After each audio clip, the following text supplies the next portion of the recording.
அம்மனை பார்த்தா திருடுறத விட்டுருவியா? சரிதா, நீ காட்டு, நான் திருடுறத விட்டுரு, காட்டு. அப்படின்னா அம்மனை பார்த்தத நீ யார்கிட்டயோ சொல்ல மாட்டேன்னு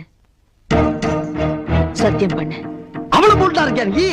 சரிதா, ஓ மேல சத்தியமா, இந்த பண்ணாரி ஆத்தா மேல சத்தியமா, இந்த சோத்து சட்டி மேல சத்தியமா, அம்மனை பார்த்தேன்னு சொல்ல மாட்டேன், பார்த்த திருடுறதையும் விட்டுற. இது சத்தியம். அங்க பாரு.